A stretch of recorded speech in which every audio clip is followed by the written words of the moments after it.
Es la primera vez que tenemos un presidente que gana diciendo que va a cambiar y que va a ajustar. Esperemos que esa promesa dure. Esperemos que esa promesa dure. No hay un mañana que pueda construirse si no transitamos en conjunto ese sendero. Mire, si llegaron hasta acá, aguanten 6 meses más, muchachos, que este va a ser el mejor país del mundo. Aguanten 6 meses más, muchachos, que este va a ser el mejor país del mundo. ¿Por qué el gasoducto tenía que ser estatal? Uno del público que me diga una razón por cuál el gasoducto tenía que ser estatal. Una. ¿Por qué el caño lo pagamos entre los 47 millones de argentinos? Voy a pedir que me den un poquitito de azúcar. Por favor. En enero y febrero el que no tenga un generador vaya comprándolo, Porque, digamos, si se llega a reactivar un poquito la industria, no hay para todos. En enero y febrero el que no tenga un generador vaya comprándolo, Ay, maldita sea. Voy a pasar el verano con mi cerebro. Cambiar un modelo económico va a tener, por supuesto, turbulencia. Mucha turbulencia. Va a tener, por supuesto, turbulencia.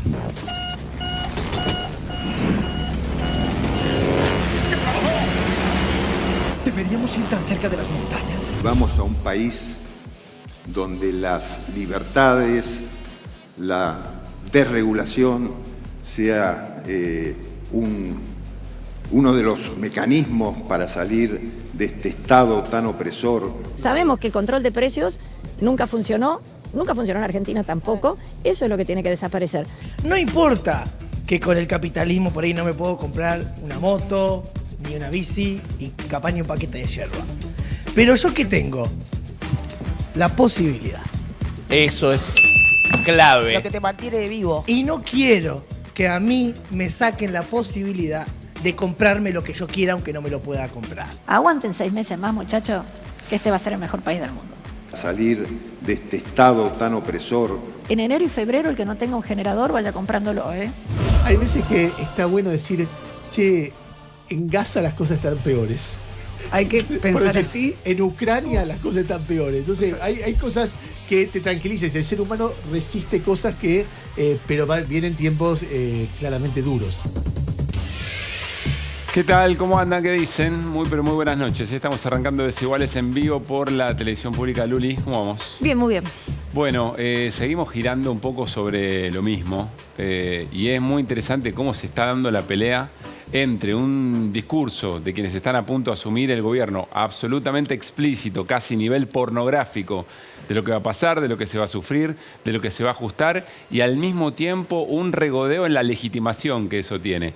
A mí me llama, de todas las cosas que hay para observar, y un ratito charlamos con Pablo Ibáñez, me sigue llamando la atención cómo le esquiva, creo que ayer Flor lo mencionaba, ¿no? Cómo Javier Milei le esquiva al escenario industrial. Sí, no fue hoy. Hasta último momento estaba la posibilidad de que iba, que no iba, estaba comprometido para cerrar y finalmente no fue.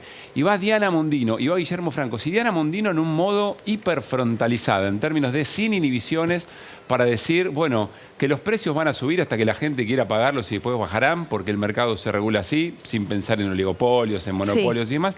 Y después, en ese tono, ¿viste el tono? A ver, ¿hay alguien que me pueda decir por qué no lo hicieron los privados, sí. el gasoducto? Yo Hay un creo... sobregiro, Luli, cierro con sí. esto, que yo creo que están como forzando un montón o confiando demasiado en que el mandato le da legitimidad para cualquier cosa. Yo, honestamente, el tono y la manera de Diana Mondino a mí me sorprende un poco. Porque va a ser canciller, además. Digo, un canciller, hasta donde entiendo yo, no tiene injerencia en, por ejemplo, una política relacionada a tarifas o a lo que tenga que ver con lo que paguen los industriales para, en este caso, recibir la luz o tener que comprar un generador eléctrico. Digo, tiene un lugar de relevancia y de contar el plan general del gobierno de Javier Milei que a mí me asombra un poco, insisto, porque cuando uno lo escucha después a Guillermo Francos, no es lo mismo. No es el mismo tono, no es el mismo modo. No es el mismo tono y el mismo modo, pero hoy citó a Carlos Menem en la Unión Industrial, la y convención. si fue funcionario de Menem. Sí, está bien, pero si vos, un industrial de determinada cantidad de recorrido en la Argentina, Menem es sinónimo de industricidio. No hay forma de que un industrial haya ido bien con lo que significó el desguace del Estado y la apertura comercial de Carlos Menem. O sea, a mí me llama la atención la confianza que hay en que el mandato es efectivamente de sufrimiento. Se lo decía a industriales de todas maneras, ¿no? Hay que ver cuando le ocurre a los trabajadores también, porque no es lo mismo el dueño incluso que el empleado de esas empresas y cómo le afecta al propio bolsillo por el respaldo que tienen. Es todavía incierto lo que va a ocurrir en la Argentina, en una parte. En otra no, porque lo vieran insistiendo y machacando. Incluso, estamos a, ¿cuánto? Un poquito más de una semana de que asuma Javier Milei y seguimos sin saber la conformación de su gabinete.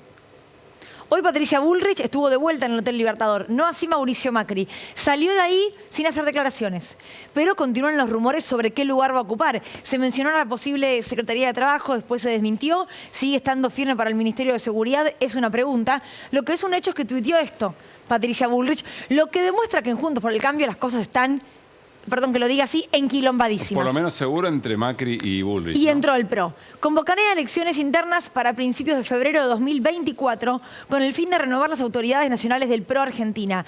Mi decisión es no presentarme para un nuevo mandato. Dedicaré todo mi esfuerzo, energía y tiempo en trabajar por una Argentina próspera y segura. Lo que yo no recuerdo es si hubo elecciones alguna vez dentro del PRO o se eligieron a dedo a los presidentes. Porque si no me equivoco, Pablo Ibáñez me va a ayudar con esto, Mauricio Macri fue presidente del PRO y luego Patricia Bullrich o alguien más. No, hay una convención. Se eligen por convención habitualmente. No por hay elecciones. No hay elecciones de Por voto eso. directo, hay elección de como congreso partidario que define Claro. quiénes son las autoridades. Sería entonces partidarias. la primera vez que esto ocurre, que hay elecciones. No dentro queda del claro PRO. si se está hablando de elección de voto directo por padrón de afiliados o si elección de convencionales en la misma instancia. También puede ser que haya una fecha, en el caso que haya un calendario, y haya un acuerdo único de candidato. Sí, a mí me van a disculpar, yo creo que esto tiene más que ver con el enojo y el momento de Patricia Bullrich actual que lo que pueda llegar Con a Macri ocurrir. decís vos. Sí, no, Con ya Macri estaba ya fuera sabe. igual. Patricia Bullrich ya estaba fuera de la jefatura del Está PRO. bien, pero quiero decir, y parece se hace- ser un tuit en reacción a cosas que están Sí. pasando en lo inmediato. Parece ser un tuit donde también está definiendo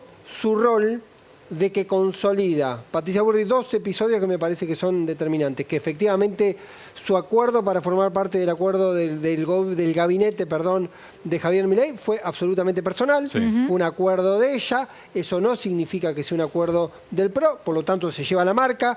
Mandó gente el otro día a la reunión de Juntos por el Cambio para ver si lograba una especie de aval, por lo menos implícito, para que eso exprese la pertenencia al partido. No se llevó porque específicamente los gobernadores dijeron no queremos ese acuerdo, y el que lo hace por la vía absolutamente individual, y después termina de cristalizar esta crisis interna dentro del PRO que uno puede sintetizar en su relación con Mauricio Macri, Sí. pero me parece que también tiene su derivación con la crisis con Horacio Rodríguez Larreta, con la tensión con los gobernadores y con una especie de atomización e implosión interna en el bloque, sobre todo de diputados del PRO. Por lo tanto, está huyendo de una casa que se cae, que no se sabe cómo se va a conformar. Claro. Pero está diciendo, antes de que la calle se caiga, yo me voy y que venga otro a habitarla. Bueno, a todo esto, Javier Milei tiene que asumir la presidencia dentro de 10 días. Estamos justo en el momento,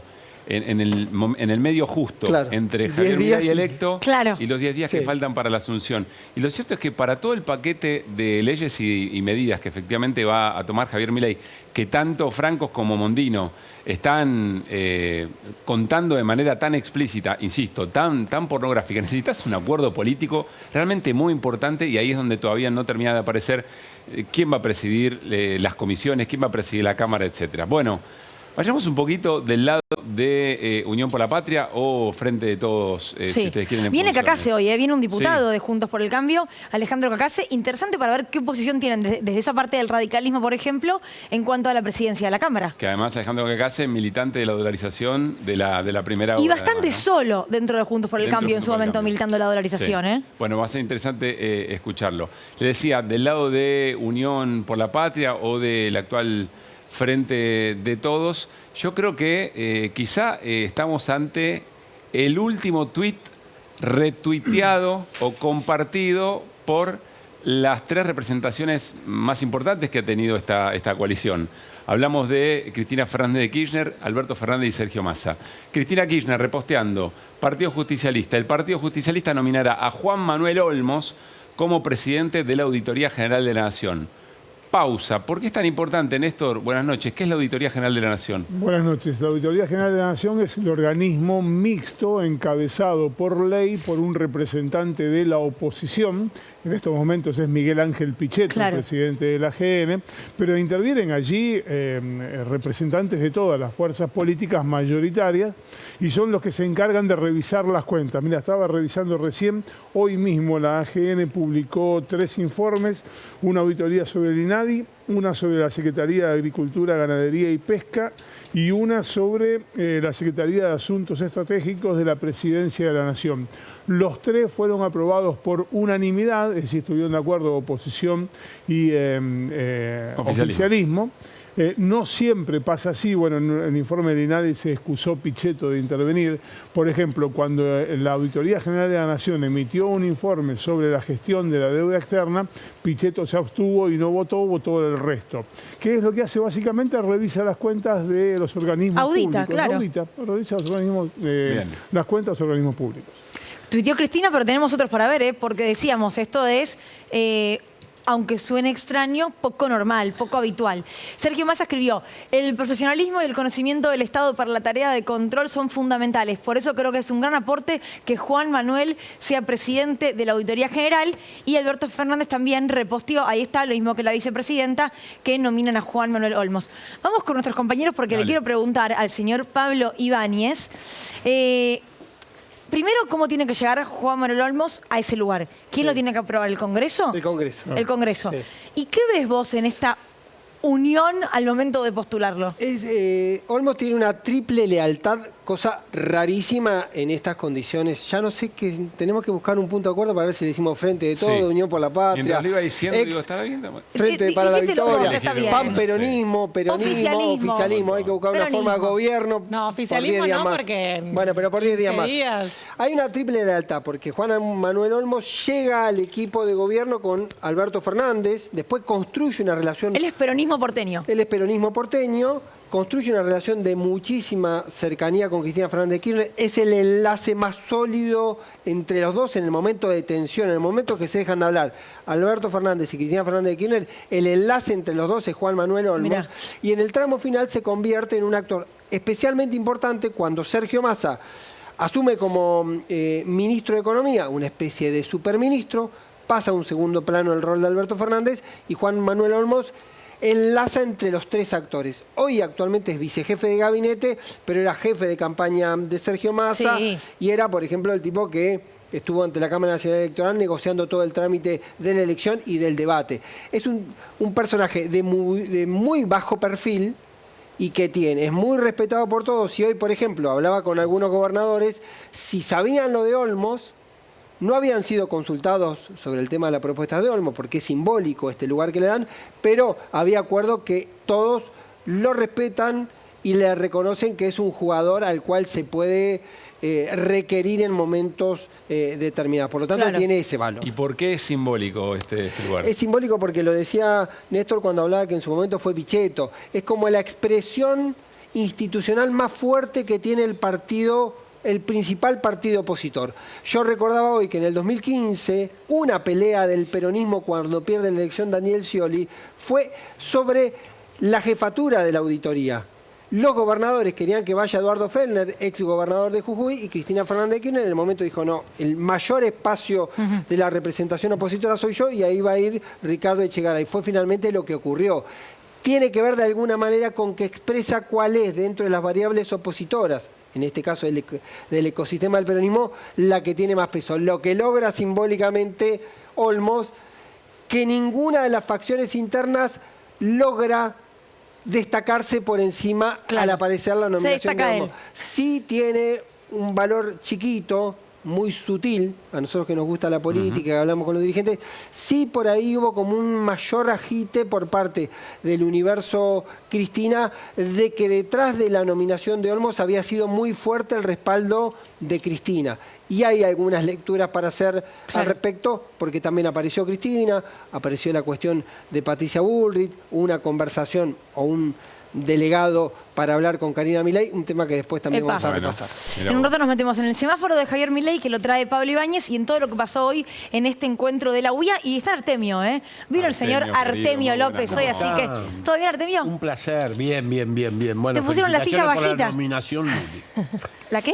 La nominación y la tendencia que fuiste en Twitter. Ah, ¿por qué? Luli, Que ya ¿Por ayer qué? Bueno, lo va a decir ella, ¿por qué pero muy Ninguno. importante el tema, porque Sí. está vinculado a las elecciones Atención en Boca, semana que viene, son no voy a decir nada estratégicas. más. Con respecto a las declaraciones de Mondino y de Franco. Sí. En un ratito nos metemos ahí, porque vamos a meternos en la UIA. Bueno, eso es lo que se denomina la mística de los vestuarios. Yo lo conozco, me lo comentó, creo que fue Cacho Álvarez, el ex intendente de Avellaneda. Me dice que cuando él es hincha Independiente, pero bueno, referíamos, creo. La mística de los vestuarios. La mística de los vestuarios ¿Qué es es? cuando un equipo visitante va a la Bombonera. En los vestuarios se come los chiques crudos. A los primeros 10 minutos arrasa, luego los pitos van hacia el lugar que tienen que ir, la cancha se pone de la manera que se tiene que poner, las hinchadas se ordenan como se tienen que ordenar y el partido sale como tiene que salir. O sea, esto hay que dejarlo pasar como parte del impulso de aquellos que efectivamente ganan, luego...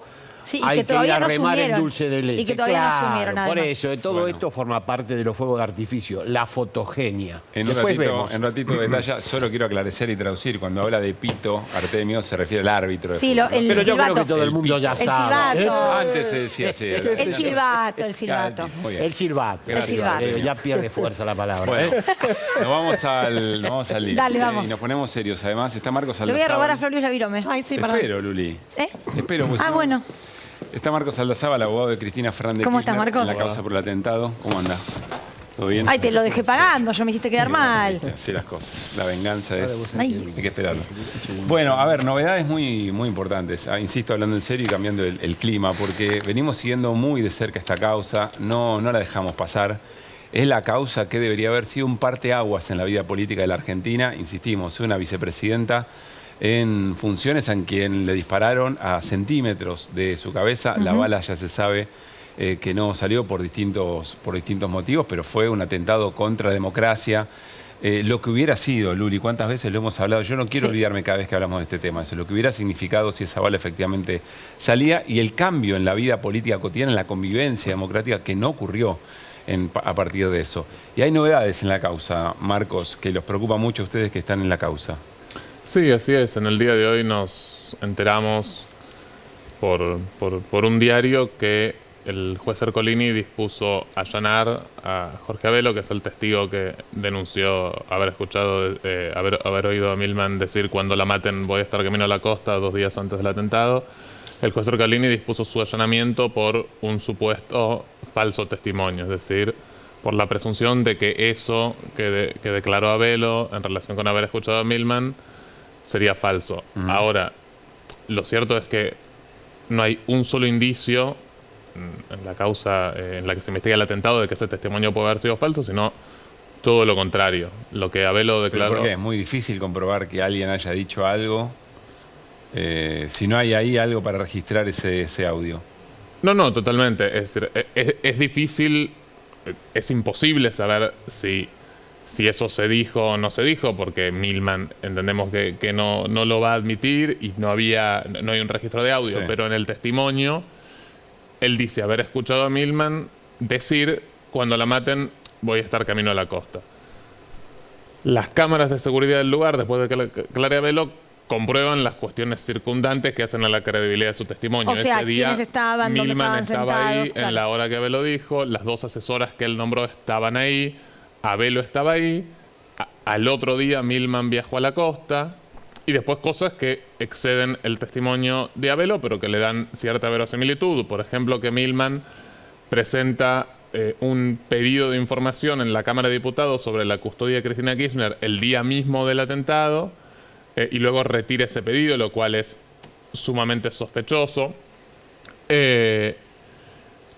Y luego se siguen acumulando cosas que hacen sospechar respecto de la participación de Milman, pero que al menos habilitan a investigarlo. Por ejemplo, que sus asesoras mienten cuando van a declarar, que ahora se sabe que Milman las llevó, porque lo dijeron ellas, a una oficina a borrar sus celulares, donde también él borró el contenido de su celular. Se sabe que él entregó un celular alterado a la justicia. Todo eso está comprobado. Entonces son todas cosas... Hay un mensaje de Abelo poco tiempo después. Exacto. Y también pasa eso que es muy, muy interesante.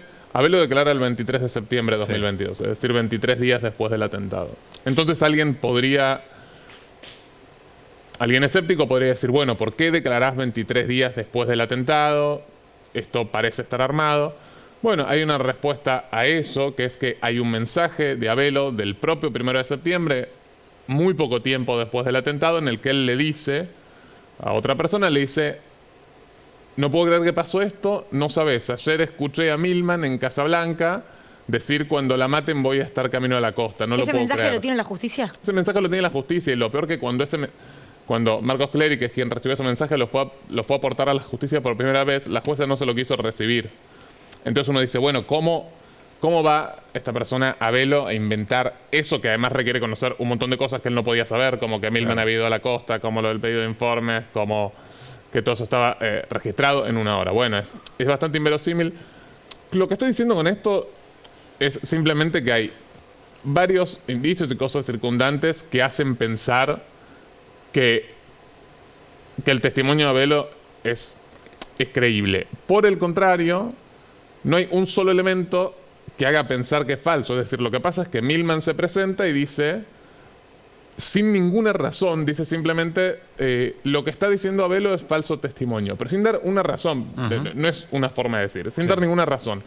Con eso la jueza manda la causa a sorteo, es decir, manda a sorteo una denuncia por posible falso testimonio, y sin ningún indicio tampoco. Nosotros no estamos en esa causa, es otra, pero si hubiera algún indicio, obviamente estaría agregado a la causa del atentado.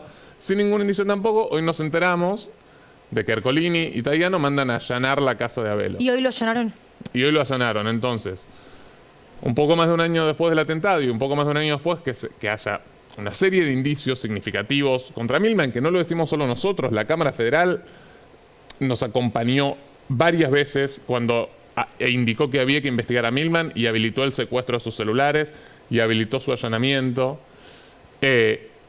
Entonces, cuando hay un cúmulo de pruebas contra Milman, que después veremos qué dicen, pero cuando está todo ese cúmulo de pruebas, con Milman no pasó nada. Lo único que pasó con Milman es que entregó un celular a la justicia que después se probó que era un celular que no tiene ninguna relevancia, porque lo que había que peritar de su teléfono era el periodo del atentado, y él entregó un celular que salió a la venta, incluso el modelo después. Perdón, ¿y a Milman nunca se lo allanó?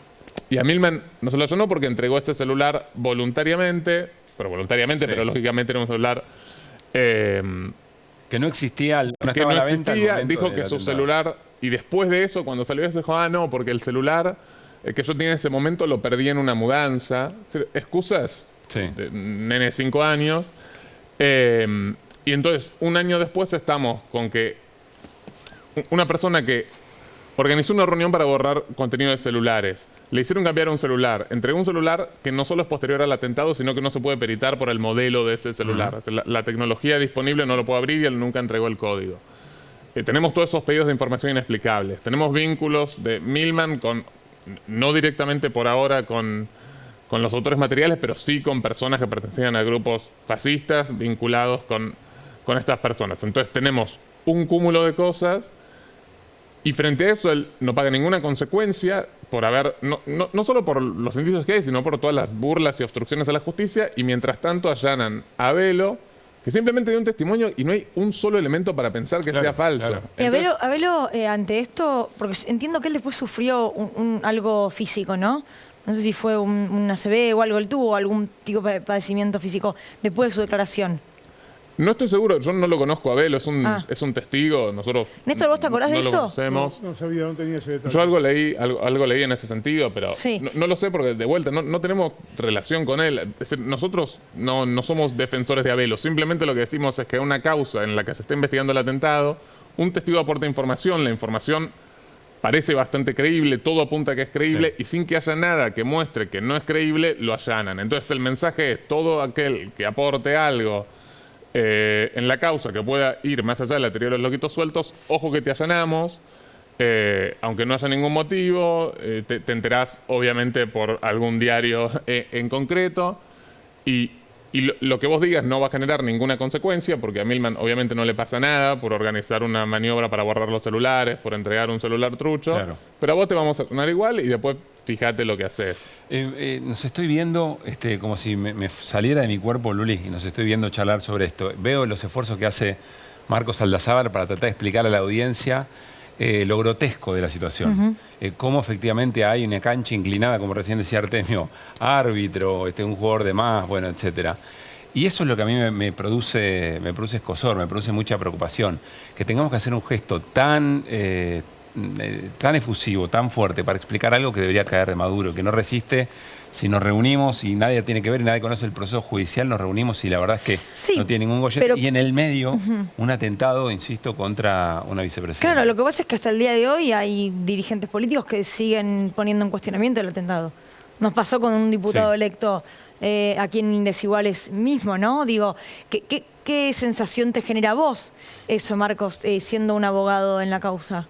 No, eso creo que es cinismo puro y oportunismo político y personas que evidentemente buscan el poder a través de cualquier forma y se ve que no tiene una conciencia muy robusta. Decir eso es problema. Nadie lo puede negar, las pruebas están ahí, no lo niega nadie razonable. Si alguien lo niega, será problema suyo y de su racionalidad, por más que afecte al sistema político en general, tener representantes así. Más allá de eso, sí me gustaría agregar una cosa más que quizás pasó desapercibida, pero que también se supo esta semana. No sé si recuerdan que en la casa de Brenda Uliarte se encontró un papel con lo que se llamaba la regla Tueller. Sí. La regla Tueller es una técnica de disparo en tiempo y espacios reducidos, pensada para policías, pero que era totalmente aplicable a la situación en la que estuvo Sabac Montiel. Te dice básicamente cuánto tiempo tenés para sacar un arma antes de que te agarren. No soy experto en eso, pero eso es lo que dice, ¿no? Entonces, en la casa de Brenda Uliarte se encuentra un papel con eso manuscrito. ¿Cuánto tiempo tenés para sacar un arma sin que nadie pueda obstruirte la acción, digamos? Claro, algo así. Entiendo, es decir, en realidad sin que un atacante te alcance, pero básicamente es una cuestión de espacio y tiempo.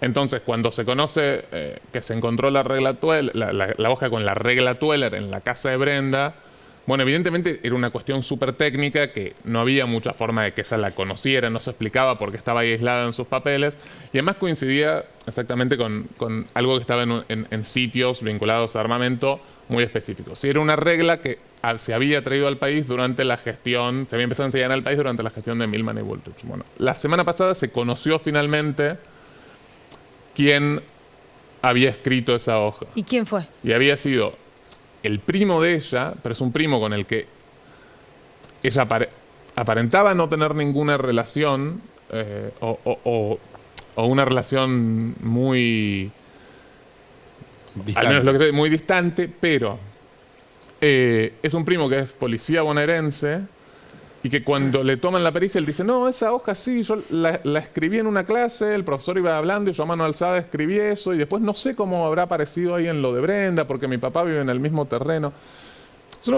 Obviamente es mentira porque nosotros vemos la caligrafía, no es la caligrafía de un dictado, no es una tomada de notas, copiado de sitios especializados y no hay ninguna explicación de cómo algo salió de un cuaderno y terminó entre los papeles primero de Brenda Uliarte. Sí. Es una persona que comparte geolocalizaciones con Hernán Carroll, que es una persona que a su vez conoce a Milman, y es una persona a la que Brenda Uliarte, de la que recibe un llamado el propio día del atentado, unas horas antes, y a la que llama ella minutos después. Entonces tenemos a alguien que le entregó una técnica de disparo, que mintió sobre de dónde sacó esa técnica de disparo porque no fueron notas, que no explica cómo llegó eso a la casa de Brenda Uliarte, que tiene 3 llamados con Brenda Uliarte antes y después del atentado. ¿Y que es policía? Que es policía. Con todo eso nosotros pedimos medidas de prueba, desde todo tipo de medidas de prueba, pero hasta las más simples, como mandar un oficio a la policía bonaerense y al menos preguntar si enseñan eso, y el fiscal nos rechaza todas las medidas, todas. Produce 0 medidas. Y eso no es habitual. Es decir, en otro caso que no tenga nada que ver con esto, con esa cantidad de evidencia, deberían acceder a ese pedido. Y sí, es decir, no sé, es evidente, al menos una prueba menor, pero si no tomas una sola prueba con alguien que te está mintiendo, que entregó una hoja con cómo disparar en tiempo y espacio reducido, que tiene 3 llamados alrededor del atentado y te parece que no hay ninguna sospecha, bueno, muy lejos no vamos a llegar. No. Marcos, nos reímos por no llorar. Sí. Gracias por haber venido. Gracias a ustedes. Vamos a la mesa, sí, porque Flor Barragán tiene toda la información sobre lo que pasó hoy en esta conferencia de la UIA a la que no fue Javier Milei. Sí, todo un dato. Ahora, si uno dice, ¿por qué no fue? ¿Qué quieren? ¿La respuesta de lo que te dicen o la realidad? Ambas. Las dos. No, bueno, lo cierto es, lo que te dicen desde la Unión Industrial es, lo invitamos, no pudo venir, tiene una agenda muy vertiginosa. Pero sí no salió del Hotel Libertador. Bueno, puede estar haciendo. Pará. Sí, salió después. ¿A dónde? A una reunión. ¿A qué hora? Las 5, 5. Ah, no lo vi. ¿Qué reunión? Una reunión. ¿Tenés información? No sé qué. ¿Tenés información? No tengo el GPS. Dale, Ibáñez, ¿tenés información? No tengo. Eventualmente es presidente electo, hace 10 días, tiene que asumir en 11. Mirá la carita, los ojitos de Que Ibáñez. tiene una agenda recontrapretada, no tengo duda. Pero Sin tenés duda. a los industriales que están esperándote. No, la realidad es, esto es más a modo de análisis, no fue a ninguna de todas las invitaciones de la Unión Industrial. Claro. Exacto. En todo el año. La Unión Industrial es el pibe que insiste y la mina está como basta. No voy a ir. O la No me mina que le busques cita al más pibe. porque no me vas a encontrar. Sí, totalmente. Pero digo, ese vínculo de no me busques, no te voy a responder. Claro, ya está por llamar línea 144, Javier. Basta. Te dije que Basta, no. Uia, no me importas. No, lo cierto es que ahí, digo, si uno ve, Javier Milei sí fue a otros eventos que lo invitaron. Lo que dice Daniel Funes de Rioja es no nos quieran hacer pelear. Vino al CICIP, que es otra organización. Finge la demencia. Que está Funes de Funes de Rioja. Rioja. Y Funes dice, en el CICIP viene y se sienta al lado mío. Fue antes de la elección así, sí. Fue el miércoles previo a la Sí. elección. Fue Pero- a mandar un mensaje bastante particular y hoy hablamos del moderado y fue la versión moderada del CICIP. Fue el Claro. último mensaje de moderación para lo que venía. Claro. Lo cierto es que imagínate que para una unión industrial que siempre, en los últimos 2 años que hubo elecciones, 2015 y 2019, el presidente electo en cada año, Mauricio Macri y Alberto Fernández, sí que fue. Claro. Fue, lo aplaudieron, se sentó en el escenario con Funes Rioja, hablaron juntos. Es todo un golpe, ¿no? Sí, igual ellos dicen, bueno, nos mandaron a sus principales funcionarios, estuvo Diana Mondino, que va a ser la futura canciller, estuvo Guillermo Francos, que va a ser el ministro de Interior, así que lo matizan un poco, no es que quieren decir está todo mal. No, eventualmente el enojo de la Unión Industrial no debería ser por la ausencia de Milei, sino por las políticas que anuncian que van a llevar adelante, apertura indiscriminada. ¿Pero eso les molesta? Bueno, ahí vos decís enojo. Yo un poco hoy fui a cubrirlo para ver un poco el clima y todo, y uno dice que van a estar medio clima de funeral, ¿no? Se viene la apertura económica, porque esto no es que lo estamos inventando. Claro, lo está dicho. Claro, lo están diciendo. Nada que ver. El clima era, sí, preocupación o temor de lo que van a ser 6 meses que se prevén de este plan de estabilización muy fuerte, ortodoxo, ajuste fiscal, monetario, devaluación, apertura. Bueno, ven con preocupación a ver cómo va a salir todo eso, pero después la expectativa es que pasan esos 6 meses, vuela Argentina. Y no solo eso, sino que dicen, después de esos 6 meses va a estar todo bien. Y aparte lo que dicen es, Argentina va a cambiar para siempre y para bien, porque ¿qué es lo que más gusta del plan Milei para el sector empresario? Son estas políticas, por ejemplo, baja de impuestos, desregulación a nivel laboral, todas esas cosas, por todas esas cosas, bueno, 6 meses de caída del consumo, tipo de cambio no sé a cuánto. Sí. Ahora, ¿quién conduce la Unión Industrial? Porque evidentemente hay representaciones heterogéneas dentro de la Unión Industrial. ¿Pero la conducen los empresarios que tienen un arraigo con el mercado interno o no? Porque lo que va a caer seguramente es la demanda, digamos, ¿no? Claro. O sea, si alguien tiene una empresa que vive de lo que vende a argentinos y argentinas, bueno, argentinos y argentinas van a tener menos plata en el bolsillo para poder consumir eso. Por eso te lo pregunto. Sí, justamente ahí tenías las dos miradas, ¿no? Esto de el impacto va a ser heterogéneo, de eso se habla. ¿Por qué? Porque si vos sos, hoy la Unión Industrial la conducen los sectores, grupos económicos importantes, exportadores. Entonces, si vos sos un exportador y en diciembre el dólar, no sé, del dólar oficial, que Sí. hoy está en 360 pesos, se va, imagínate, imaginemos a 700, después veremos si efectivamente hay una unificación. Habrá que ver porque no está muy claro qué va a pasar, pero si vos sos un exportador, te volvés mucho más competitivo porque hoy exportás a 360 pesos. Tu realidad no está atada a lo que le pase a argentinos y argentinas. No, y aparte escuchar lo que dijo Mondino, que por ahí es algo técnico y no trascendió tanto, pero dijo, los dólares van a ser de los exportadores. Digo, hoy en Argentina, si vos exportás, el dólar pasa por el Banco Central, después tenés que liquidar lo que vos exportás. No es que exportás y agarrás tus dólares y te los llevas a Estados ¿Pero Unidos. qué quiere decir lo que qué consecuencias tiene lo que dice Mondino? Y lo que dice es, dijo, no lo vamos a hacer ya en diciembre, pero el dólar, cuando vos exportes, si querés, lo traes a la Argentina, si querés, lo dejás va a tu afuera. cuenta, no pasa por el central. Además, la hipótesis de que no haya CIRA, de que si vos necesitas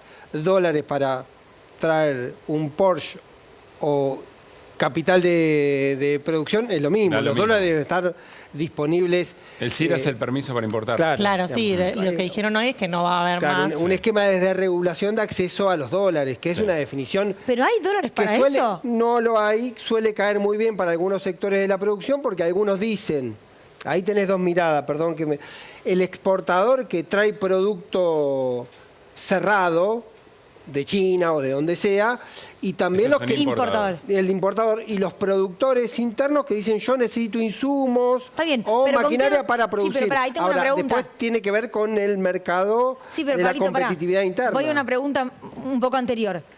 No está. El que no tiene los dólares y tiene que pedirlos para comprar, ¿va a poder hacerlo? Digo, ¿el Estado le va a dar dólares? ¿El Banco Central le va a dar dólares? No va a existir más el sistema CIRA. Es decir, vos no es que vas a tener que pedir que te autoricen, sino que vos vas, si querés importar... Con lo tuyo. Sí, o con lo tuyo o con el exportador que te dice, bueno, te los vendo a tanto. Claro, no hay. Lo cierto es que igual todas este tipo de cosas no las van a hacer ya. Claro. No pueden, no están dadas las condiciones. Perdón, es como otro cepo. Es un cepo para la importación. Es un cepo de hecho. Claro, es un cepo de hecho porque no hay cantidad, entonces vos querés exportar, te tienen que validar vos querés importar, te tienen que validar la importación. Los dólares para hacerlo automáticamente no están. Por lo tanto, esa es la otra explicación que queda pendiente. ¿Cómo podrías? Yo quiero hacer una línea nada más. Está bien que Mondino es economista y parece expresar muy claramente el pensamiento de Milei. También es un hombre de la economía franco, pero es un hombre que va a ser de la negociación política. Sí. No solo no fue Milei, sino tampoco mandó ni al ministro de Economía futuro, ni a un tipo vinculado a la producción de lo que es el gobierno en ese sentido. Federico Ovejero. Bueno, estuvo Ovejero. Que es quien suena para ser secretario de Industria. Él dice que no, que todavía no está confirmado, pero Federico Ovejero, que es el ex vicepresidente de General Motors de la automotriz, estuvo hoy. Él me decía, yo hace 20 años que vengo a la pero hoy era todos era rockstar. Tanto tiempo, Fede. Sí. ¿Cómo va? ¿Te acordás de mí? Ya se perdió, ¿no tomas un cafecito? Te presento a tal. Claro, hoy era un rockstar. Y suena muy fuerte, es quien estamos viendo, Federico Ovejero, estuvo en un sector muy competitivo, como es el automotriz, conoce a la industria, tiene más de 30 años de trayectoria, también lo conocen a él, pero bueno, contestando a lo que decía Pablo, efectivamente vos tenés al sector exportador que ve todas estas medidas con buenos ojos, dice serán 6 meses difíciles, pero después está todo bien. Y después tenés al sector que trabaja para el mercado interno, que un empresario que justamente vende al mercado interno me decía, me siento en la película Cocos. ¿La vieron? No. La película que... Coco. Coco. Coco. ¿La vieron Coco? Dijo. Coco, sí, obvio. Bueno, dijo, estamos celebrando la muerte. Claro. Bueno, claro. Es fuerte esa. Bueno, a esto nos referíamos entonces. Peliculón, Coco, igual. Peliculón. Esto, ¿te lo dijeron a vos o lo repetía? No, me lo dijo a mí un empresario. Un empresario vinculado al mercado interno te dijo, estamos celebrando la muerte. Sí, a modo de... El Día de los Muertos, porque Coco, recordemos, para el que no la vio, es una película situada en México relacionada al festejo del Día de los Muertos. Hermosa película. ¿Cómo lloré con esa película? No, hermosa. Claro, pero llanto total. Y lo que vamos a llorar. Claro. Chicos, todo bien con celebrar la película, pero tengamos noción de lo que... No, porque él se sentía en Coco. Dijo la verdad. Sí. Son empresas desvinculadas del proceso de acumulación del mercado interno. Eso es lo que maneja la UBI ahora. Ya está Alejandro Cacase. Y deja de lado el 75% del empleo. Ahora le trasladamos y los argentinos que están empleados en el mercado local. Es un proceso de transnacionalización abierto. Claro, y todos los representantes de este gobierno son eso. Artemio, lo que me pregunto es en relación a lo que dice Flor, de algunos empresarios diciendo, bueno, nos bancamos 6 meses, que vengan. La pregunta es, ¿cómo se lo banca el que labura? Y lo dijo Javier Milei, creo que fue hoy, ¿no? Estoy un poco perdida ya, cuando habló de los caídos. No, ayer. Ah, ayer fue, gracias. Va a haber caídos. El capital humano va a tener abierta billetera el Ministerio de Capital Humano para contener los caídos. Que hay que decirlo, no se dice mucho esto, pero la gente no se cae sola, digamos. No, claro. Sí. Artemio, ¿querés sumar los datos que tenés vos? Porque tienen que ver con esto, con el ingreso, me parece, ¿no? Bueno, acá lo que queremos mostrar es, más allá de las discusiones sobre qué pasa con los oficialismos a partir de el fin del gobierno de Cristina Kirchner. Perdieron los dos oficialismos. Macri, bueno, ya sabemos, ha hecho una caída del 20% del salario real en todas las categorías. Fue, en ese sentido, un gobierno que destruyó poder adquisitivo. Tenés que como explicarnos nunca antes. Muy bien los números para que Los números dicen esto. A ver. Cuando analizás el periodo de Macri, ya lo analizamos varias veces, hay 20% de caída promedio. En el salario, obviamente una caída en la participación en el ingreso de los trabajadores. Pero ahí, ¿qué hay? Y acá vamos a ver qué pasó en el periodo 2019-2023, que en lugar de ser contracíclico, como era de esperar, esto es, ir contra las tendencias que fundó el macrismo a partir del 2016, fue procíclico en el sentido negativo. A ver, yo lo que ahí veo lo que si esto muestra es ingreso, veo todo número negativo. Todo menos. Bueno, es que sí, exactamente. Digo, para Ese es el resumir tema. un poquito, porque Por hay mucho eso, o sea, porcentaje. frente a esto, Pablo, no hay ninguna narrativa que pueda. Sí. El salario, como ustedes pueden ver, en todas las categorías, el privado registrado por el INDEC, al mes de septiembre, interanualmente cayó en términos reales un 4.58%. Sí, el peor es el no registrado. El público, El no registrado cayó un 27,11. se desmoronó. ¿Y dónde fue el epicentro electoral de La Libertad Avanza? En el no registrado. En el universo de trabajadores informales. Bueno, ahí tenés una explicación. Casi 28 puntos de caída en el poder adquisitivo real en el periodo 2019-2023, o sea, después de la catástrofe de Macri. Sí. Son 8 años de gran sufrimiento.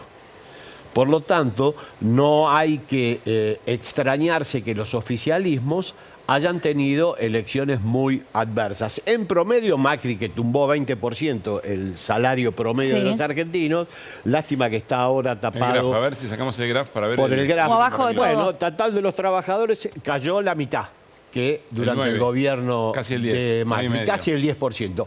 Por eso, entre otras variables, obviamente no pretende explicarlo todo, la distribución del ingreso se desmoronó, 2015-2023, 8 puntos, que es el equivalente a 107 mil millones de dólares valorizados por Flaxo, lo pueden ver. Transferencia. 1.2 veces el préstamo delictivo de Macri y el Fondo Monetario.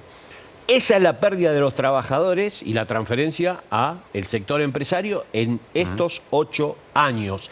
Por lo tanto, más allá de las sobredeterminaciones de tipo narrativa, la campaña de derechos contra derecha, obviamente la condición era global. de esperar que los oficialismos que funcionan así tengan derrotas electorales. Y si Milei cumple lo que promete hacer, lo que esperamos es que también sea derrotado en términos electorales de manera contundente, como lo fueron los oficialismos. No asumió Artemio todavía, ya está. Faltan 4 años, Artemio.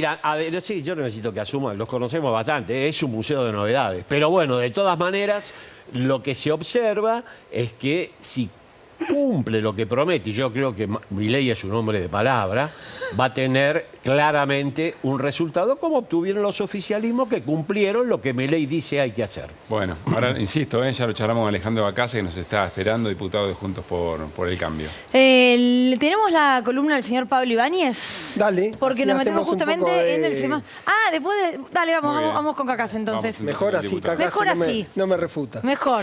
Así nadie te corrige, Ibáñez. Estaba escuchando Cacasa a ver por dónde arrancaba a contraargumentar. ¿Cómo anda Alejandro? No, igual era sobre el semáforo de Milei, la columna de Ibáñez. Así que ahí tampoco Alejandro iba a decir, yo no tengo nada que ver, creo. ¿No? Digo, o seguir el cogobierno. Ahí sí que otra cosa. Los escuchaba atentamente y tenemos una continua caída del salario real en la Argentina, eso es lo que pasa, y es resultado de la inflación. Si nosotros no logramos estabilizar la economía y detener la inflación, no hay posibilidad de recuperación sostenida del salario real. Entonces, esa tiene que ser la prioridad. Claro, la pregunta es cómo. Nadie duda eso. El tema es cómo. ¿Cuáles son los instrumentos que se utilizan? ¿Escuchaste lo que le dijeron a Flor en un industrial, pero que tiene arraigo, es decir, vende su producto en la Argentina, digamos, depende del mercado interno. Hoy en la UIA. En la UIA.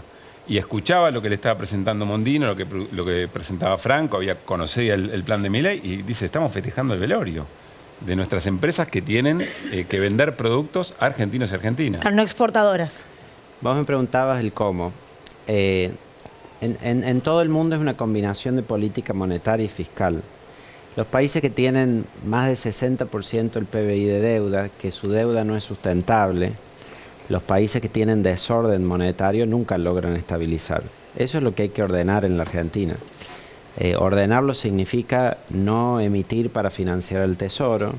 Ordenarlo significa un sendero de consolidación del gasto público que sea financiable, que nuestra deuda no crezca. El tema es que institucionalmente nosotros nunca hemos logrado hacer eso. Por el contrario, y yo lo he planteado muchas veces cuando planteé lo de la dolarización, tenemos una adicción al financiamiento del gasto público vía la emisión. Es como que no lo podemos controlar. Si uno revisa en la historia, cada vez que decimos, no, bueno, ahora el Banco Central va a ser independiente, no vamos a emitir, ¿verdad?, terminamos emitiendo, tarde o temprano. Y eso lleva al desorden y lleva a la inestabilidad. Eso es lo que hay que cambiar. Hay quien plantea desde el otro sector que en realidad la emisión, no por ser hincha del déficit fiscal, ni por ser hincha de la emisión monetaria, pero que es un instrumento de política económica que permite en situaciones difíciles tratar de contener un poco el dolor que sufre la gente. Claro, pero ese instrumento de política económica es lo que nos ha llevado a tener 150% de inflación. Creo que es un profundo error buscar resolver la pobreza por política cambiaria. Es decir, cuando nosotros decimos hay que pisar el dólar o atrasar el dólar porque si no, si se devalúa va a tener un perjuicio sobre los pobres, en realidad terminamos desordenando todo el sistema y terminamos generando más pobreza, como está pasando ahora, que al final del día terminamos devaluando y la pobreza se incrementa. La forma que tiene marcada la teoría económica en cualquier parte del mundo para resolver la pobreza o la distribución del ingreso es la política fiscal.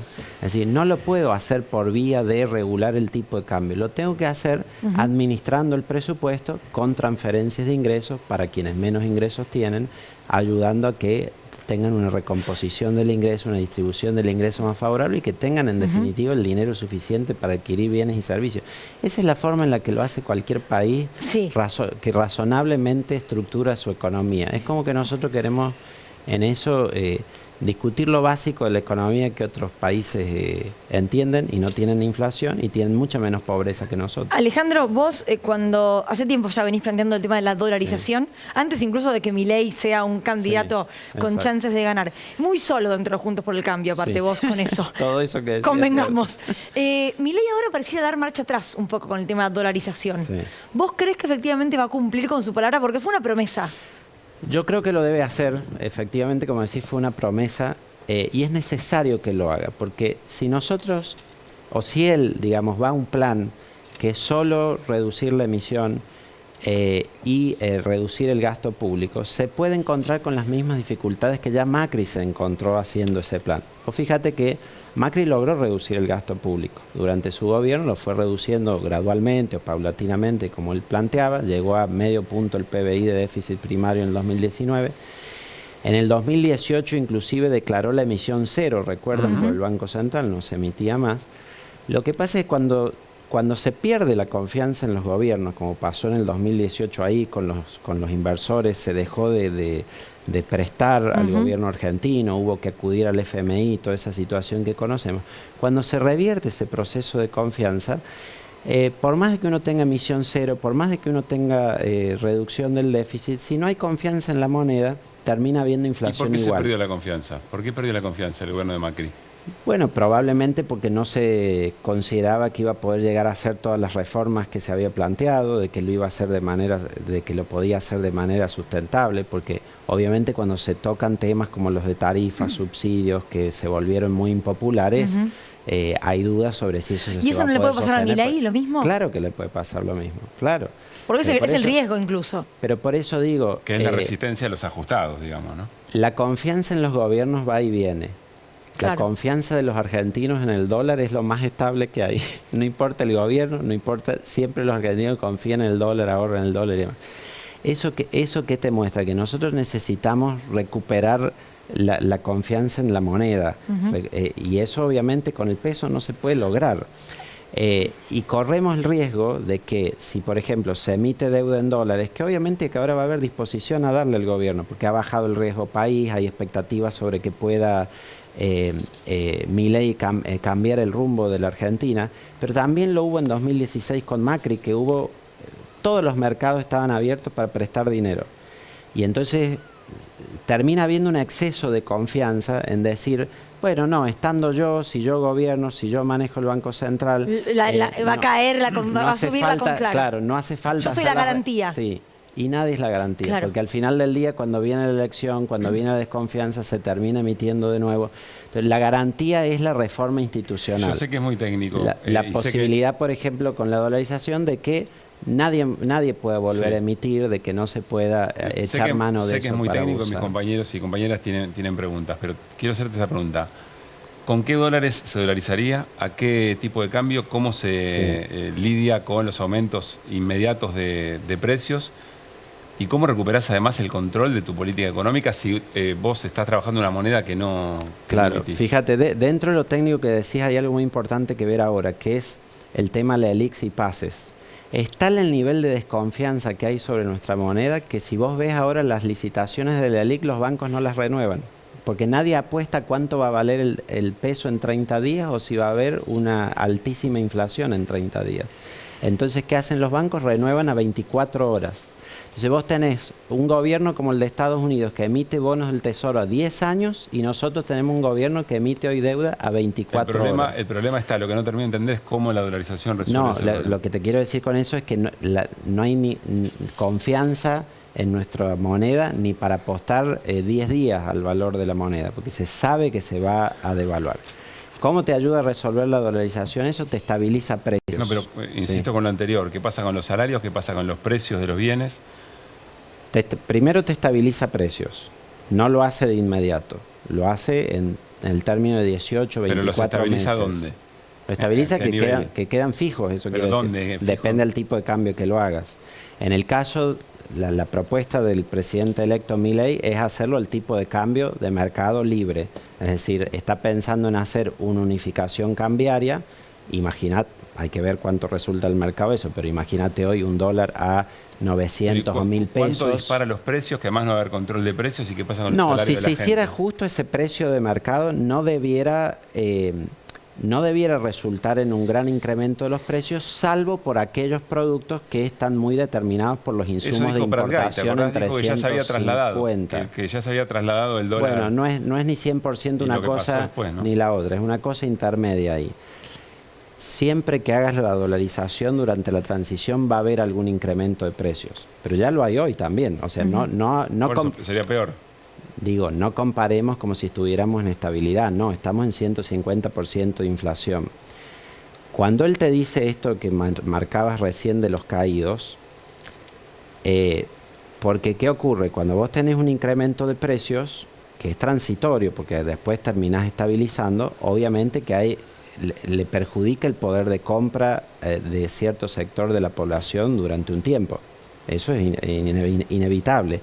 Nosotros por ahí tenemos una pretensión casi infantil de que somos un país que tiene 40% de pobreza, 150% de inflación, no crece hace 10 años, el PBI per cápita ahora es más bajo que el de 2010 y creemos que vamos a tomar una medida esta noche y mañana nos vamos a despertar ricos, millonarios, abundantes. Eso no existe. Quiero salir del tecnicismo porque quiero hacerte preguntas bien de política escuchándote. Primera. Espero que se entienda eso. Sí, pero algunas son por sí por no incluso. Sí. Escuchándote. Como Massa. Claro, por sí o por no.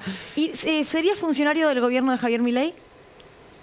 No lo sé, que quisiera aportar estas ideas en estos temas que venimos trabajando. Si te llama para algo relacionado a la dolarización, ¿irías?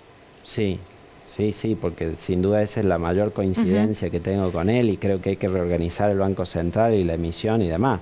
Pero como en todo, no se trata de tomar un lugar o no, se trata de definir qué políticas tomamos para el país, que es lo importante. ¿Crees que tiene que ser un integrante de la Libertad Avanza el presidente de la Cámara de Diputados? Es una tradición de que el partido de gobierno lo tenga, lo nomine hacia la gobernabilidad. Y veo saludable que ha habido referentes políticos, como el caso de Cristina Fernández de Kirchner, que podría pretender con el número de senadores o diputados que tiene, y por el contrario dijo que tiene que ser alguien a libertad. Sí, me parece que eso está bien y desde el partido pensamos lo mismo. Un Juntos por el Cambio, que haya alguien de su partido como presidente, se habló en su momento de un Cristian Ritondo o hasta un Pichetto. Sí, no lo objetamos, es decir, si Milei ve que eso le ayuda a la gobernabilidad porque le va a dar un mejor diálogo con los distintos actores de la Cámara, es una Cámara muy fragmentada. Tenés la particularidad que tenés un presidente sin ningún gobernador y con solo 7 senadores y 37 diputados. Claro. Entonces, está buscando construir esa gobernabilidad y me parece que tiene que haber, como dijo el comunicado de la UCR, una cooperación republicana que es dar la gobernabilidad a partir de discutir, analizar las políticas, que no significa necesariamente coincidir.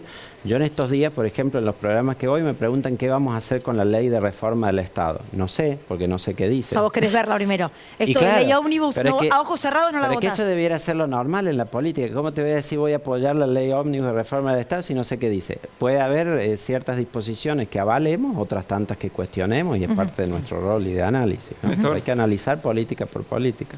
Cuando venía para acá, el colectivo que venía delante de mí tenía en la luneta trasera un cartel que decía: en este colectivo no viajan políticos, ellos tienen chofer. Era un eslogan de campaña claramente de Javier Milei, que penetró mucho en el electorado. De hecho, hubo cierto voto revanchista que creyó en esa promesa de que ahora el ajuste lo iba a pagar la política, ese diputado que tenía chofer o ese funcionario que tenía chofer.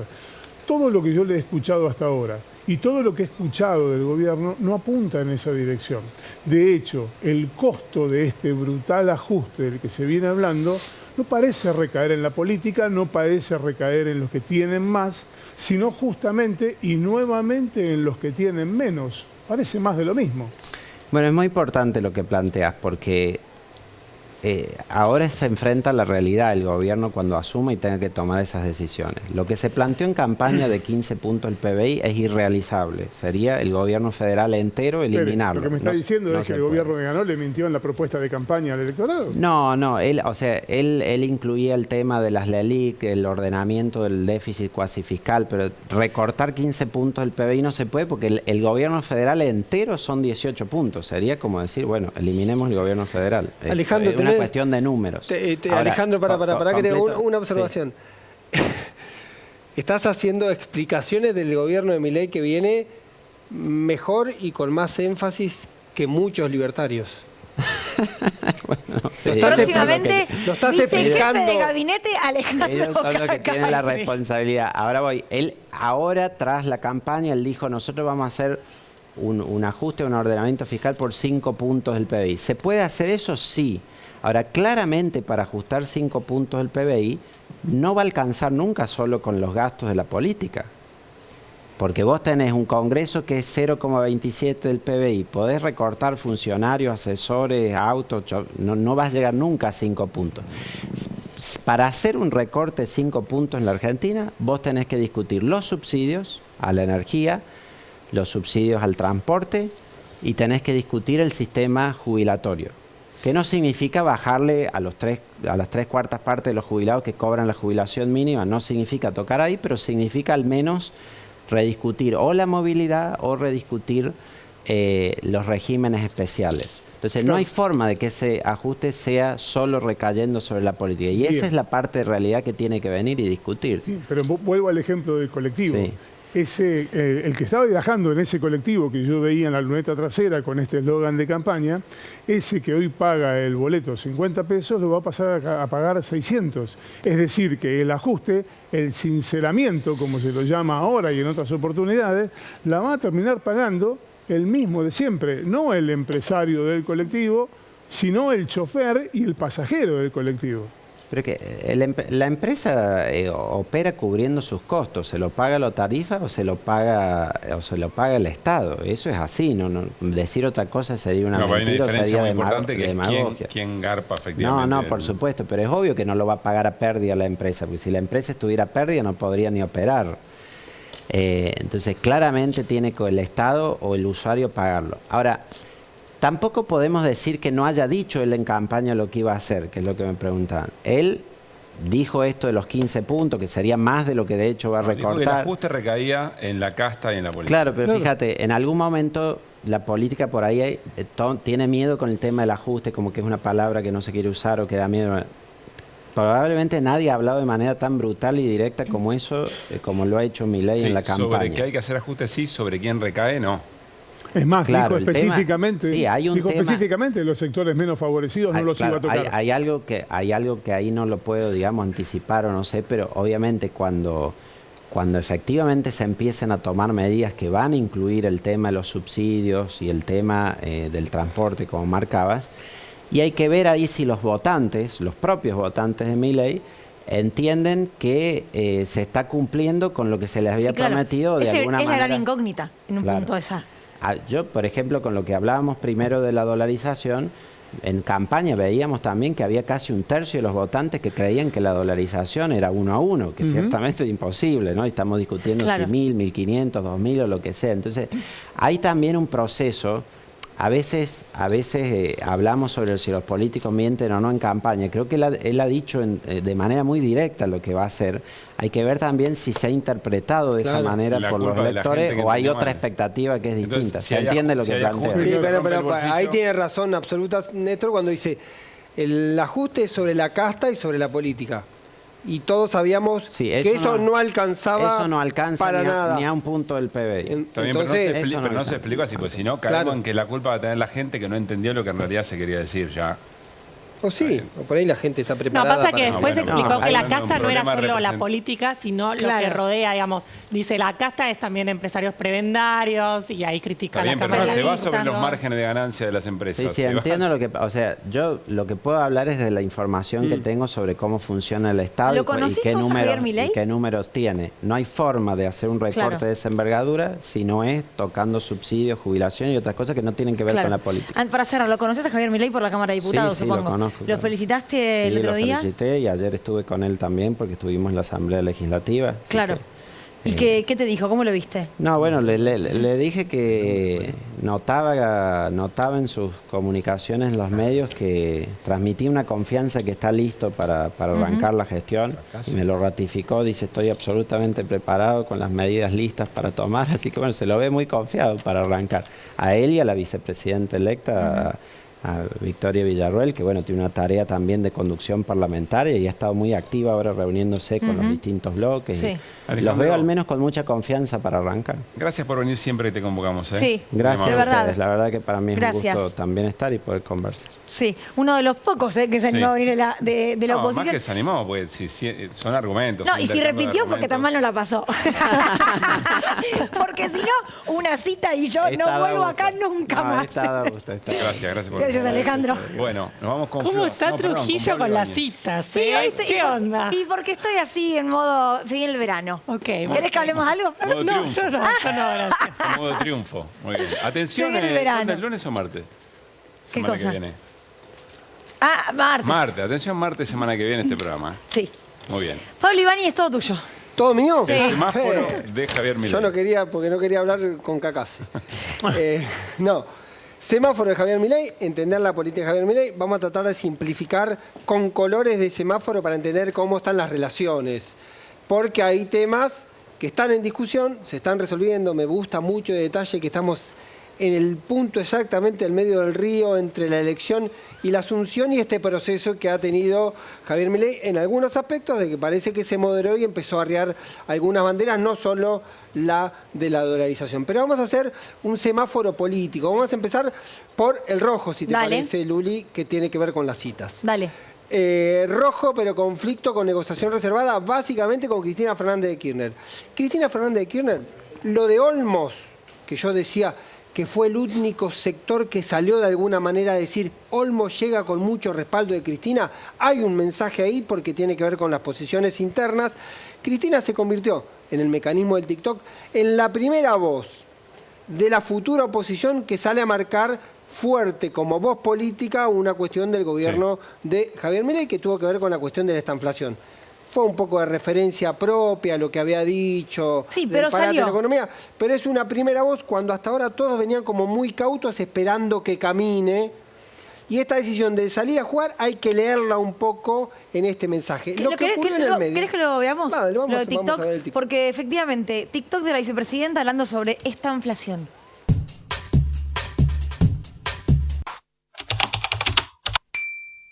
¿Viste, Luchi, lo que dijo el presidente de esta inflación? ¿Vos estuviste en una charla mía de Río Negro? Ahí dije, en marzo de este año, de esta inflación. Dios mío. Lo virtuoso es no gastar más de lo que ingresa. Pero evidentemente, en épocas de crisis, esto es un instrumento que se necesita para evitar la recesión. Porque además, si no, podemos llegar a tener el infierno más temido, que es recesión con inflación. Y estamos al horno. ¿Qué es esta inflación? Esta inflación exactamente es caída total de la actividad, desempleo y al mismo tiempo precios altos, catástrofe social. En realidad, esta inflación es igual a catástrofe social. Bueno, pero dicen que falta plata, en realidad faltan dólares, muchos dólares, los que se llevaron. Una vicepresidenta que además de postear este video en TikTok, cada vez que puede, en un video que sube algún diputado, de hecho subo varias selfies y demás a la cámara, dice, vamos a seguir militando. Como que se pone en un lugar de militante y de defensa, no es que dice me voy a cuidar a mis nietos. Bueno, ese me parece que es el dato. Ella marcando la primera voz de la futura oposición, diciendo es por acá, claro. Me parece que está buscando o está dando indicaciones que no va a salir de la escena, que va a mantenerse con una voz, o por lo menos está diciendo que hay que seguir esa línea. Si después lo hace ella, o un dato para seguir, el portavoz o quien articula esa voz es otro, por ejemplo Axel Kicillof, se verá con el tiempo. Sí que Cristina empieza a decir, no podemos dejar libremente que esto avance, cuando toma de alguna manera referencias que ha dicho Javier Milei, como fue este periodo de esta inflación. Ahora, en paralelo ocurrió otra cosa, que vi a Juan Manuel Olmos, vuelve a la charla, que tiene una relación bastante fluida con Karina Milei, le llega al mundo Milei esta historia de que para el peronismo, particularmente para Cristina, no parece una designación oportuna que Patricia Bullrich vaya al Ministerio de Seguridad.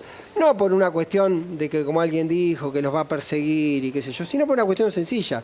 En la ecuación, y lo dijo hoy el abogado, en la ecuación de la defensa política y jurídica de Cristina Fernández de Kirchner, la figura política que estuvo más cerca del procedimiento del atentado, de manera indirecta por lo menos, es Patricia Bullrich. Por Milman. Por Milman. ¿Y Por lo tanto, hay un lineamiento directo. Entonces hay un mensaje como diciendo, todo bien, vamos a convivir, vamos a hacer democracia, pero ponés en ese lugar sensible a la persona que yo entiendo que por lo menos indirectamente, desde su espacio, advierto que estuvieron detrás de mi atentado. No es un mensaje político que a mí me resulte agradable. Evidentemente, para Milei no fue lo determinante que era y entendió que Patricia Bullrich, que hoy parece reconfirmada como ministra de Seguridad luego de los ruidos. O sea, al fin del día aparece reconfirmada Bullrich. Aparece por lo cerca. menos ahora reconfirmada, más allá de esa era la negociación que yo te decía, que se estaba hablando de una reunión hoy a la tarde entre Mauricio Macri y Javier Milei, donde también tenía que aparecer la conversación sobre Bullrich y sobre Ritondo. Y ahí pasamos al amarillo. Dale. Seguido. Amarillo. Diálogo, pero tensión con Macri tiene que ver básicamente con eso. Con Patricia Bullrich, lo que contamos del PRO, de la negociación propia de Javier Milei con la ex candidata presidencial, la incorporación al gobierno. Bullrich quiere meter más gente del PRO en el gobierno de Javier Milei, quiere traer su espacio. Dicen en la cuenta fina que tiene entre 11 y 13 diputados purísimos del bullrichismo para aportarle a la ecuación general de la Libertad Avanza en lo que tiene que ver con la negociación legislativa. Y eso para Macri es un problema, primero porque puede generar una crisis en el PRO. Yo hoy usaba la metáfora de la casa que se derrumba, porque en realidad si los gobernadores se llevan a sus propios diputados para negociar con Milei, si Bullrich se lleva a sus propios diputados para aportar a la Unidad Avanza, a la Libertad Avanza, lo que queda del PRO puro, lo que sería Ritondo, son 15 diputados, 18 diputados. Por lo tanto, la ecuación no cierra y produce una dispersión dentro del PRO que le saca entidad Yo creo que lo hablamos en algún momento. El objetivo original de Mauricio Macri fue la conversación que tuvo el día siguiente a la elección, en la reunión en el Hotel Libertador con Javier Milei, fue negociemos un paquete. Y eso no lo pudo hacer. Cómo establecemos, cómo va a ser esta relación. ¿Somos amantes, somos novios, nos vamos a casar a futuro, nos comprometemos? Estamos todos con las citas. Establezcamos unos términos quedaron? de convivencia y no quedaron en nada y empezó posteriormente la Un negociación chongueo caótico. unilateral de Si no quedan Javier las Milei cosas con- claras, se Así complica. termina y las citas no se repiten. Amarillo, poca certeza con gobernador, me parece que la otra cuestión habrá que ampliarlo en otro momento porque solo habló Guillermo Franco con los gobernadores del peronismo. Y lo que están diciendo los gobernadores Juntos por el Cambio, que fue una muy mala señal. ¿Por qué? Me lo dijeron 2 gobernadores Juntos por el Cambio. Le pusimos los fiscales, le cuidamos los votos, con más o menos gritos le hicimos la campaña a Javier Milei y cuando estamos reunidos nosotros en un hotel y los peronistas en el Vapro, Franco fue para el lado del Vapro. Hay una explicación que tiene que ver con la pretensión que tiene Franco de que se siente más cómodo con los peronistas porque viene de ahí y porque piensa en todo caso que puede crecer en algún espacio hipotético de un peronismo, nutrirse de algún sector para en algún momento construir una especie de mileísmo político. Y el tramo final, la única relación verde hasta ahora, hablando siempre del Positiva. semáforo, para no repetirme y no confundirme como el compañero Artemio con lo de Pito y el silbato, la única relación verde es con el peronismo local. Es hoy verde. Schiaretti, ¿Cómo va a Randazzo. ser el 7 de diciembre, que hoy cuando se define esa utilidad de la Cámara? Lo veremos. Pero hoy es verde, ¿por qué? Porque Javier Milei le dijo a los diputados de la Libertad Avanza, el jefe de la Cámara de Diputados lo define Guillermo Franco. ¿Qué le dijo Guillermo Franco a los diputados de la Libertad Avanza? Que ese nombre hoy es el de Florencio Randazzo. Hay una paritaria abierta que es Macri-Milei, y si esa paritaria en la cual la única persona, me dicen a mí, que lo puede convencer a Milei de que ese hombre sea, ese lugar sea para Cristian Ritondo, es Mauricio Macri. La pregunta es si Mauricio Macri quiere ir a fondo y pedirlo a Ritondo o no para ese lugar, porque eso significaría un mayor involucramiento en una relación todavía caótica. Claro.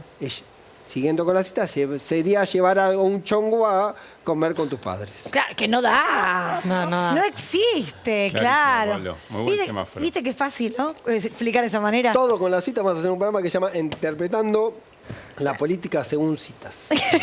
Bueno, le invitamos a Néstor al Dale, vamos. Porque vamos a hablar por qué insistentemente el fútbol para Mauricio Macri significa negocios. Mira, vamos a intentar en un cuadro comparativo hacer lo que pasó en la AFA y lo que está pasando hoy en Boca.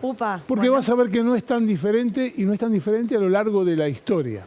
Mirá, vamos a poner este cuadro comparativo respecto de lo que es la AFA y lo que es hoy Boca. En la AFA arrancó una suerte de crisis cuando hubo una denuncia penal por el programa Fútbol para Todos. Sí. La AFA tenía los derechos que había conseguido durante el gobierno de Cristina Fernández de Kirchner, se los había entregado al Estado y tenía Fútbol para Todos. Hubo una denuncia penal.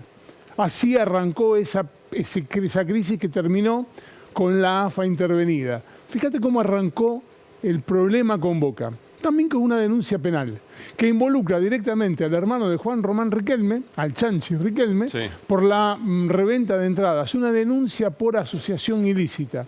Las dos fueron motorizadas por satélites de Juntos por el Cambio. En aquel caso había sido Graciela Ocaña, en este caso la fiscal Celsa Ramírez.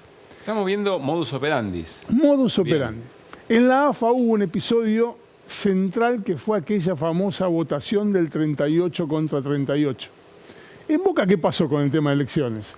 No se pudo votar. El domingo en Boca no va a haber elecciones. Ahí también hay una cuestión que emparenta un caso con el otro.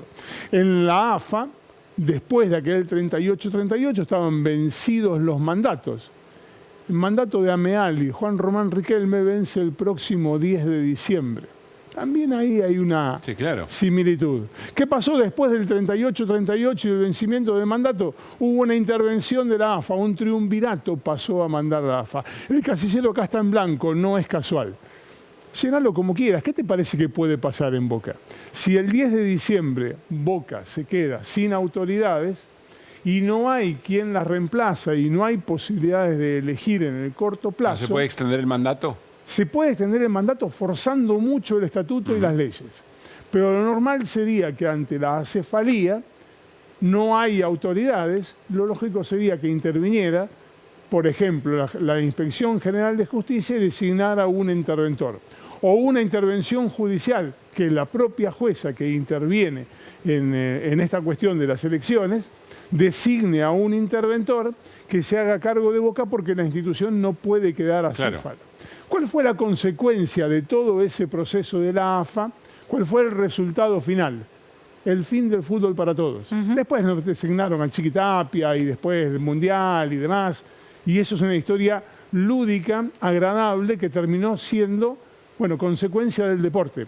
Pero el fin de Fútbol para Todos y la entrega de los derechos de televisación a 2 empresas privadas fue el punto final de ese proceso que se inició allá con la denuncia de Fútbol para Todos. Y si el final de esta historia es esto tan temido, que es Boca Juniors Sociedad Anónima, acordate del Fútbol para Todos, porque hubo algo que artificialmente inició el proceso que terminó con la entrega de un negocio a manos privadas. Bueno, fíjate que lo que vas a escuchar ahora, porque Ernesto Cherkis Vialo, periodista, colega tuyo, sí, Luli, muy querido. C5, muy querido, un hombre de 80 y pico de años con mucha experiencia en el periodismo y además en la AFA, porque fue el vocero de Julio Grondona, y además fue el hombre que estuvo en todo el proceso que se inició con la denuncia penal por Fútbol para Todos y la entrega de Fútbol para Todos a 2 empresas que se quedaron con eso. ¿Sabes cuánto costó eso al Estado argentino? 1.800 millones de pesos del año 2017, que a dólares eran casi 110 millones de dólares.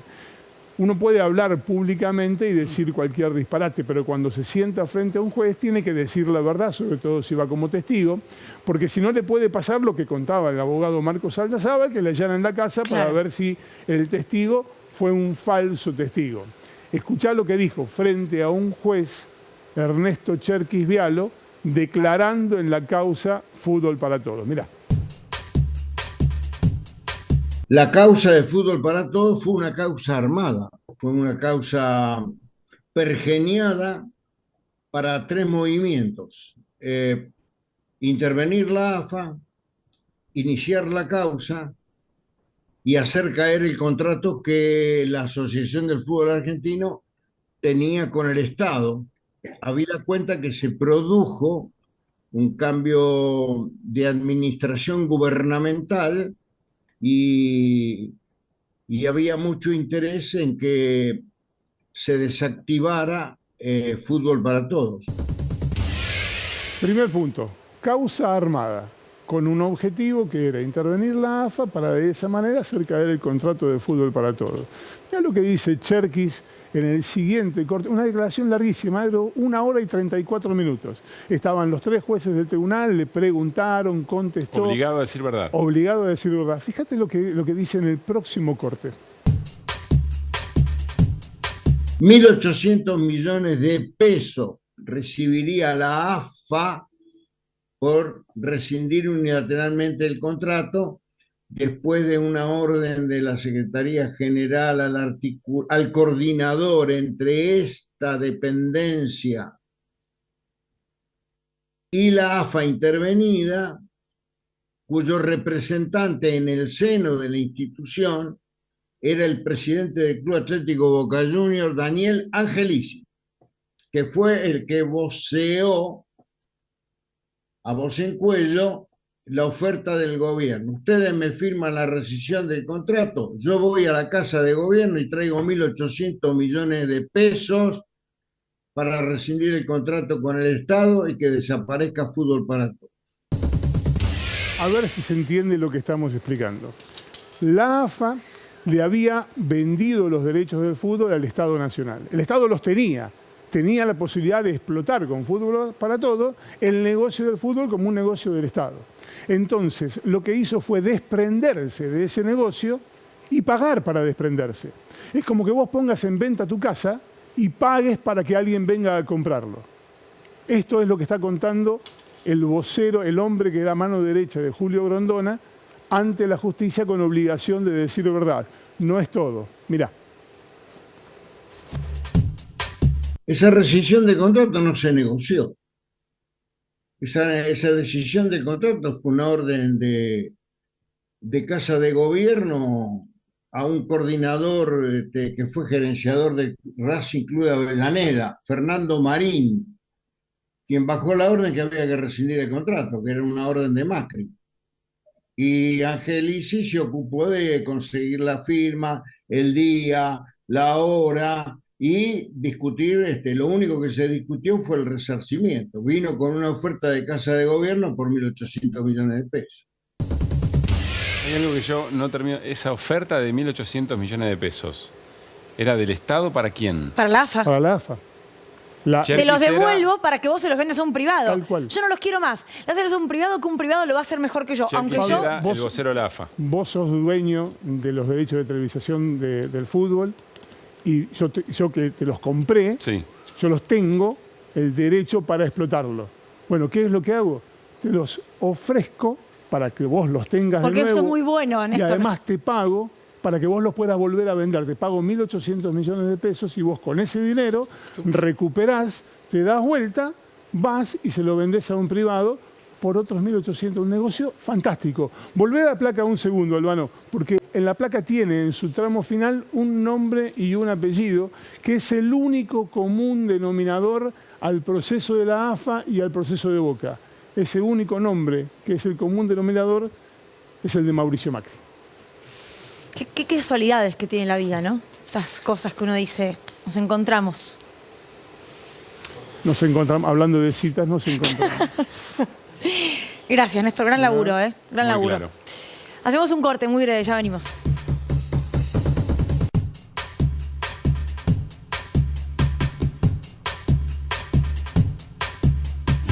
Amamos hacer televisión pública.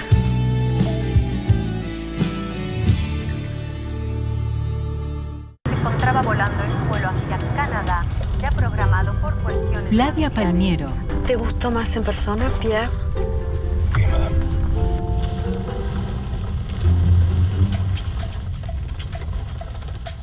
Fabián Vena. Imposible era sacarte de la leonera con 7 condenas por estafa, y ya ves, Suárez. Con voluntad, todo se puede. Sabrina García Arena. Luciano Cáceres. Entiendo. Vamos a regalar plata. De ellos. Ficción de Alejandro Pablo Robino. Un adelanto de lo que nos vamos a llevar. Madame Requín. Estreno. Jueves, 22:30. Televisión pública. Llegan las fiestas a Coto y hasta el lunes tenés 70% de descuento en la segunda, llevando 2 iguales en queso untable Casancrem, yogurísimo en potes y marcas seleccionadas de pan dulce, turrones y confituras navideñas. 4x3 en leches larga vida, funcionales en botella La Serenísima y 3x2 en vinos finos, espumantes y champañas que podés combinar como quieras. También encontralas en Coto Digital, la tienda online número 1 de alimentos, bebidas y productos del súper de Argentina. Coto. La clase online de inglés me coincide con el horario de merendar de mis hijos. Así que me dije a mí misma, di que sí a la clase. Yes. Y a la merienda, duquesa. Oh, yeah. Te recomendaría que no tomes más de 2 o 3 cafés por día. Bidón de agua, con agua fría y agua tibia. Ese es Jorge, de Sistemas. Ah, y te tiro un dato. Ya sé, el truquito para sacar los turrones de la máquina. 0, 0, 0, 1.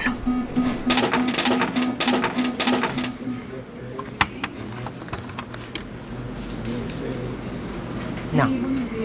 Te iba a decir que si pasás tu sueldo a BBVA tenés un montón de beneficios en supermercados y combustibles. Encima te dan un premio de bienvenida para que te compres lo que quieras.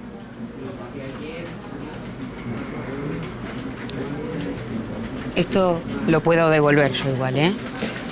Llegó la nueva pelota IPF Messi, que te va a recordar algo que te viene muy bien recordar. 4 horas. ¿Pero de dónde traen la grúa de Ushuaia?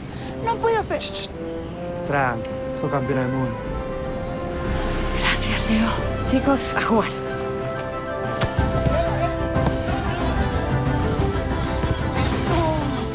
Dale, dale, que sos campeón del mundo.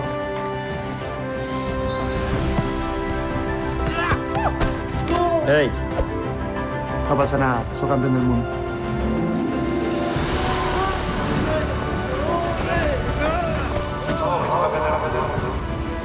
¿Qué? Que sos campeón del mundo.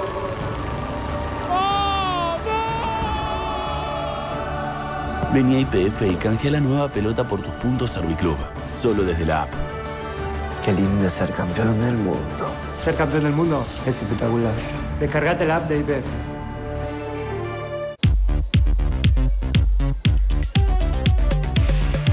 Sabes que tengo el auto mal estacionado, ahí vengo. Mirá que tenés promo con Modo y el reintegro es el momento. Opa, te pago con Modo. Buenísimo, ya se me acreditó. Modo, la billetera de los descuentos. Podés disfrutar de cada segundo de tu viaje, aunque tu viaje dure algunos segundos menos. De 0 a 100 en 3.7 segundos. Nuevo Mustang Mach-E, el único eléctrico que es un Mustang. La inteligencia encuentra el camino. En Carrefour, el ahorro es gigante. Hasta el miércoles, con mi Carrefour, 50% de descuento en la segunda unidad en toda la categoría de sidras y sabores Fizz. 50% de descuento en la segunda unidad en marcas de yerba y pan dulce. Además, queso cremoso Puchihue a 199 pesos por 100 gramos. Compra también en carrefour.com.ar. Un día nuestra vida se dividió en dos, antes de Qatar y después de Qatar.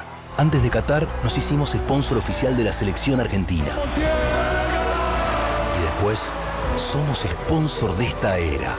Schneider. Todas las axilas merecen el mejor cuidado. Por eso con DAV elegís más que protección. Único con un cuarto de crema humectante y vitamina E. Sentí la diferencia con DAV. Me siento hermosa con mis axilas.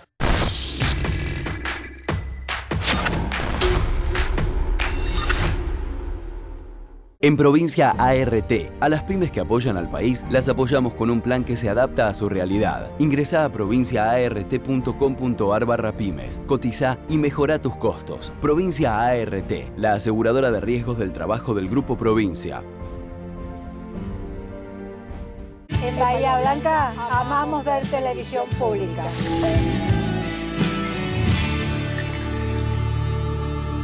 En Navidad, los clientes siguen con la danza del ¿me lo llevo o no me lo llevo? Por eso, hacela fácil con GetNet, la plataforma de cobros y servicios que acepta tarjetas de crédito, débito, prepagas, billeteras virtuales y ofrece promociones y cuotas. GetNet, cobra sin vueltas.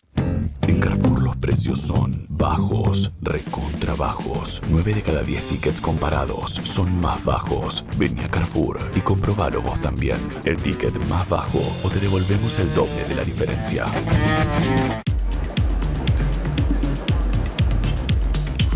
Voy a dar una vueltita y vengo.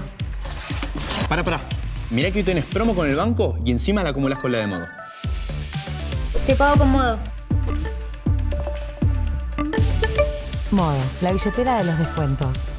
En Cereal Mix, seleccionamos y mezclamos cada ingrediente y cereal. Porque creemos lo mismo que vos. Cuando estás bien por dentro, estás bien por fuera. Por eso, pensamos diferentes mezclas para que encuentres el mix que mejor va con vos. Cereal Mix. Encontrá tu propio mix. Llegó la nueva pelota YPF Messi, que te va a recordar algo que te viene muy bien recordar. 4 horas. ¿Pero de dónde traen la grúa de Ushuaia? No puedo... Tranqui, sos campeona del mundo. Gracias, Leo. Chicos, a jugar.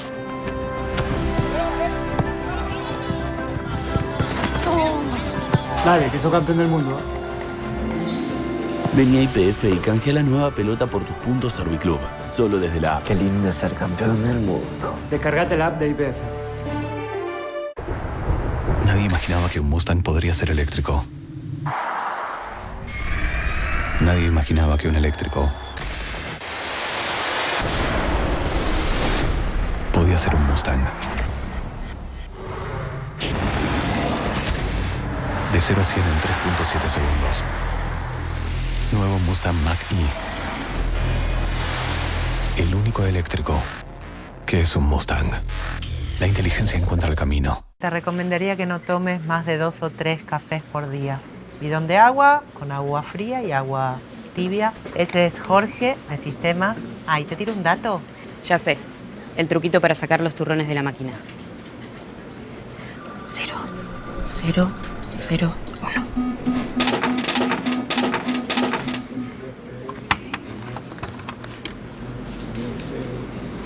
No. Te iba a decir que si pasás tu sueldo a BBVA tenés un montón de beneficios en supermercados y combustibles. Encima te dan un premio de bienvenida para que te compres lo que quieras.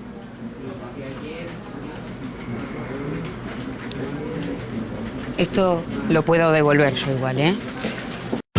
Llegan las fiestas a Coto y hasta el lunes tenés 70% de descuento en la segunda, llevando 2 iguales en queso untable Casancrep, yogurísimo en potes y marcas seleccionadas de pan dulce, turrones y confituras navideñas. 4x3 en leches larga vida, funcionales en botella La Serenísima y 3x2 en vinos finos, espumantes y champañas que podés combinar como quieras. También encontralas en Coto Digital, la tienda online número 1 de alimentos, bebidas y productos del súper de Argentina.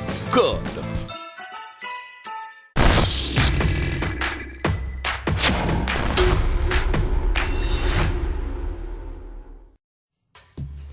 Muy bien, estamos cerrando Desiguales. Orando primero, orando. ¿Cómo? Orando. Ah, muy bien. Flor, ¿qué es esta imagen? ¿Nos Sí, contás? trajimos como perlita para cerrar esto que pasó sobre el final de hoy de la jornada de la Convención de la Unión Industrial Argentina, rezando. Eso es real, Caruso. Esto pasó hoy. En la UIA tienen diálogos interreligiosos, eso no es novedad, se juntan.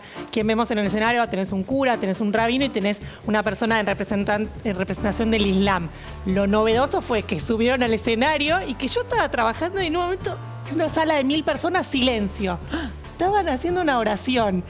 Y una persona que tenía al lado me dice, ¿cómo estarán las cosas que estamos rezando? O sea, la industria cerró su convención Entregándose a Dios. Muy bien. ¿No? A cada Dios. No. Claro, varios dioses. Por eso. A los dioses. A los Bueno, dioses. Símbolos. Nos estamos yendo. ¿Tenemos cita el domingo? Estás muy serio hoy. Puede ser. El domingo tenemos cita. Sí, a las 22 horas, después de la final del Federal A por la Así es. televisión pública. Estaremos viendo. Bueno, nos vemos a las 10 el domingo. Chao. Gracias, compas.